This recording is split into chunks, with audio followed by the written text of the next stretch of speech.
Salut, c'est Seb. Alors aujourd'hui, je suis toujours au Vietnam et je suis toujours dans ces petits parcs très agréables qui font partie des trucs que j'aime bien à Saigon, à Ho Chi Minh donc. Et aujourd'hui, eh bien, je vais parler plutôt des trucs qui sont un peu pénibles, ou du moins pas pénibles, mais qu'il faut savoir, qui sont un peu... voilà, c'est les trucs qui pètent un peu les noix. Eh bien, au Vietnam, Google Maps, alors je pense que c'est général, mais ça marche pas. Ça marche pas, c'est un enfer parce que à la fois les adresses elles sont pas tapables telles quelles pour nous et surtout Google Maps n'arrive pas bien à les localiser.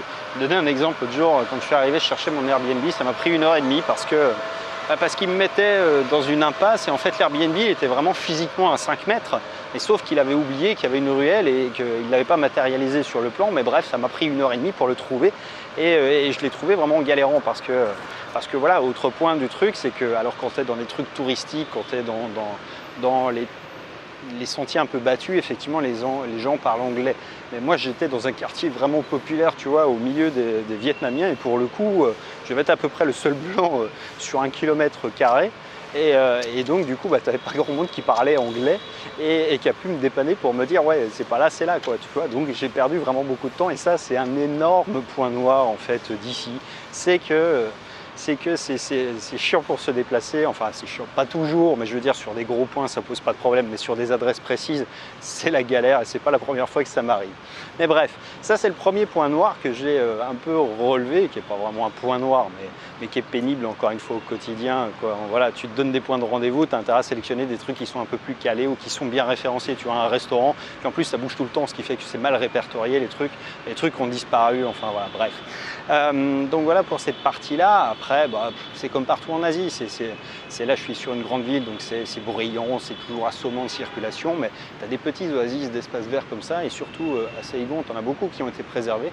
Là, on n'est pas très loin de la cathédrale Notre-Dame de Saigon, qui est donc, comme son nom l'indique, eh bien une cathédrale française, du coup, qui a été préservée, qui est voilà, un témoignage un peu d'une époque. Enfin, c'est toujours rigolo, je trouve, de se balader dans des paysages qui mélangent des cultures et des époques, quoi, parce qu'à côté, tu as des buildings, donc tu vois, tu as la modernité et le classicisme d'un côté, et puis surtout des influences asiatiques, françaises, etc. Bref. Donc ça, j'aime beaucoup ça ici aussi. Et puis, un truc, effectivement, qui est un peu compliqué pour nous, c'est vrai que c'est encore plus vrai ici qu'ailleurs, c'est que tu comprends rien en fait. Enfin, tu comprends rien, c'est-à-dire que les noms des boutiques, tu vois, il n'y a pas un mot que tu comprends. Il n'y a pas il n'y a vraiment aucun mot qui te raccroche à notre culture. Quand tu te balades au Cambodge, tu as des marques, tu as des trucs qui apparaissent beaucoup plus. Je sais pas, ils ont gardé des morceaux de français aussi, mais même en Thaïlande, c'est pas comme ça, quoi. Là, ici, c'est vraiment écrit en viet, et donc du coup, tu comprends vraiment que dalle. Et quand tu vas dans un supermarché, c'est pareil. Tu vois, tu sais à peine de temps en temps, enfin, je me suis promené quelques fois, mais il faut vraiment de temps en temps te battre pour savoir ce qu'il y a dedans, quoi.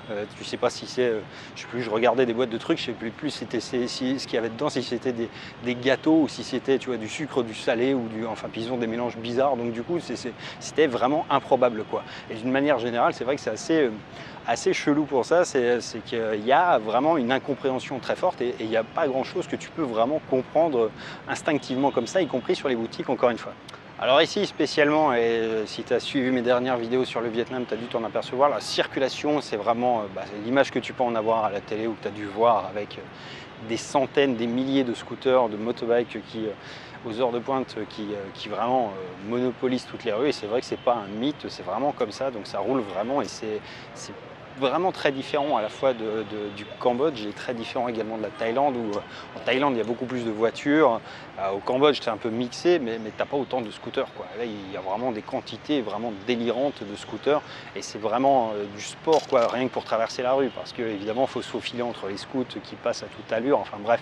Donc ça c'est vraiment quelque chose qui est un peu spécial aussi, mais au-delà de ça, c'est un pays qui est agréable. Alors je vais pas te dire, j'ai pas passé autant de temps qu'au Cambodge, qu'en Thaïlande, mais c'est un endroit en fait du monde où j'aime bien venir parce que j'en avais une idée.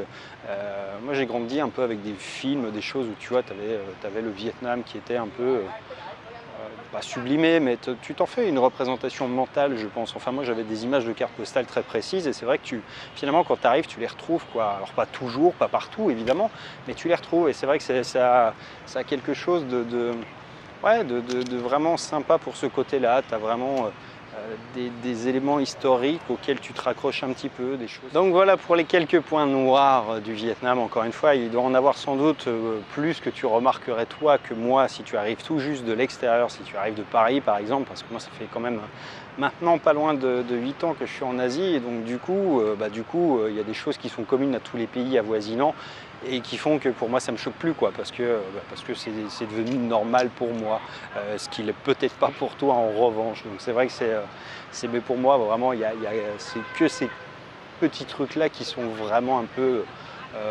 hors de ma normalité, en réalité, on va le dire comme ça. Bref, si ça t'intéresse de voyager plus, que ça soit pour 1 mois, pour 3 mois, pour 6 mois, ou pourquoi pas t'installer sous les cocotiers, eh bien je t'ai préparé un petit guide à télécharger. Tu as le lien qui est dans la description et je te dis à bientôt dans la prochaine.